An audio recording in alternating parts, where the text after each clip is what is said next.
Assalamualaikum warahmatullahi wabarakatuh. Pada video kali ini saya akan memaparkan tugas sistem microcontroller saya, yaitu sistem pendeteksi kadar asap rokok dan monitoring kualitas udara dalam ruangan berbasis FEMOS D1 mini dengan data loggernya. Untuk tugas ini disusun oleh saya, yaitu Muhammad Majid, dengan NIM 211, 211, 231, 237.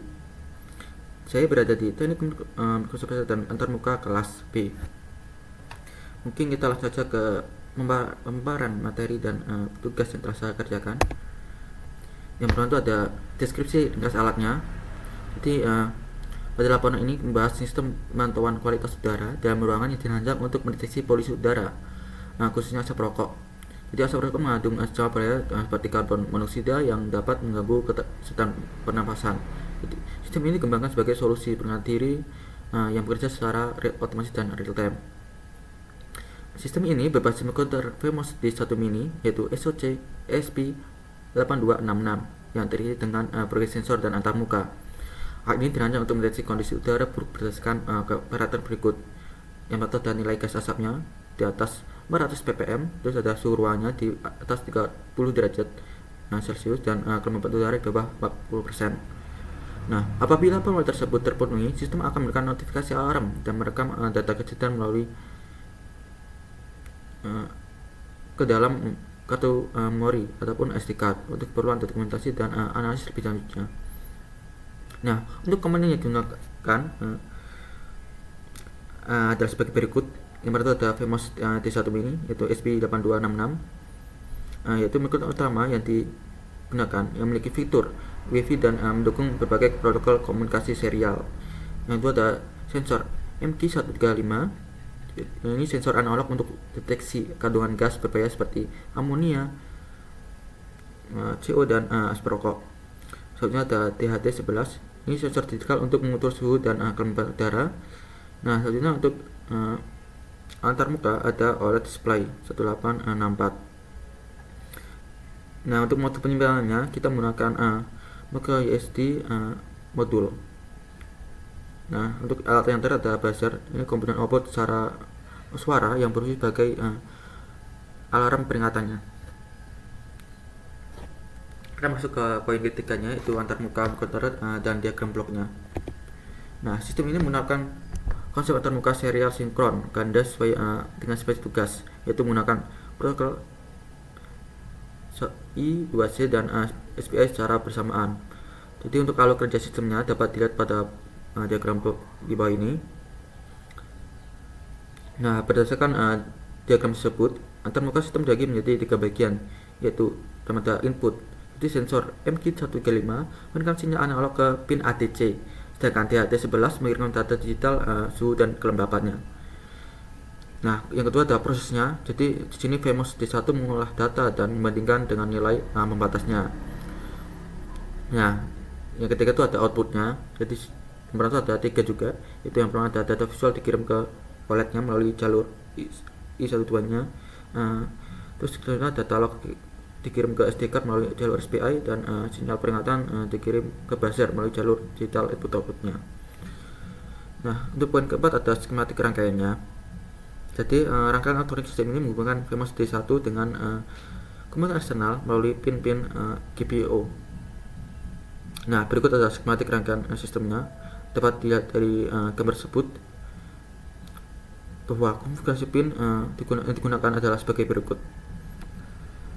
Yang pertama ada sensor MQ135, dia menggunakan pin analog A0. Terus ada sensor DHT11, dia menggunakan pin digital. Di sini menggunakan D4. Dan yang ketiga ada OLED display-nya. Sini menggunakan pin SCL D1 dan SDA, yaitu pin D2. Nah, selanjutnya ada SD card modulnya. Sini menggunakan pin SCK D5 dan MISO D6. Kemudian ada pin MOSI yaitu D7 dan CS yaitu pin D8. Nah, yang terakhir ada buzzernya. Sini menggunakan pin digital D3 ke ground. Nah, untuk algoritma program dan kode ringkasnya adalah sebagai berikut. Jadi untuk logikan program kerja dengan metode looping ataupun ulangan, itu memecah sensor terus menerus secara terus menerus gitu. Nah, untuk logika programnya dapat dilihat dari flowchart ini. Nah, jadi programnya kita mulai dulu terus mengenasi perangkat kerasnya, terus sudah membaca dari sensornya, terus habis itu diolah datanya, terus dilampirkan, terus kita mengecek apakah itu melebihi ambang atau tidak. Kalau tidak, maka mengamitkan datanya ke OLED-nya. Kalau ya, kita mengirimkan peringatan di OLED dan mengaktifkan buzzer sebagai alarmnya.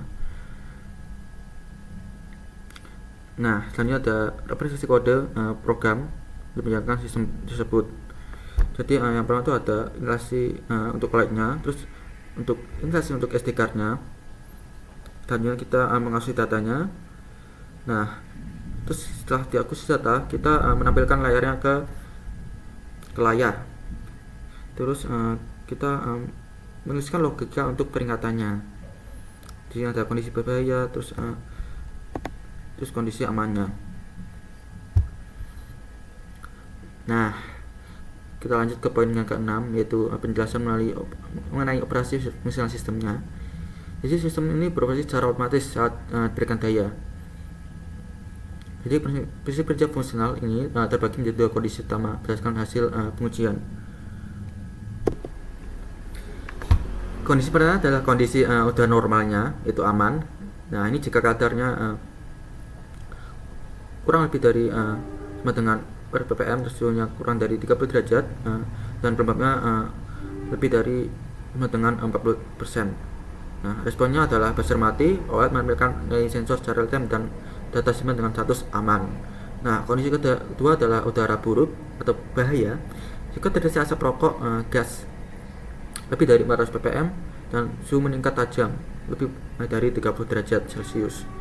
Nah, untuk responnya sendiri adalah buzzer berbunyi secara kontinu sebagai peringatan bagi penghuni ruangan, dan layar OLED menampilkan pesan peringatan. Kemudian sistem mencatat anomali tersebut ke dalam SD card. Fitur logging ke SD card via SPI ini memastikan bahwa data polusi terekam, sehingga pengguna dapat memantau lewat kualitas udara dari waktu ke waktu. Nah, yang tadi ada referensi yang saya gunakan. Jadi referensinya dari jurnal Pratik SD dan Yudoyo yang berjudul pengembangan sistem pendeteksi kadar asap rokok dalam ruangan berbasis MQ135. Untuk link jurnalnya saya lampirkan pada dokumen yang telah tersaji. Mungkin itu saja pembahasan tugas dari saya. Kurang lebihnya mohon maaf. Wassalamualaikum warahmatullahi wabarakatuh.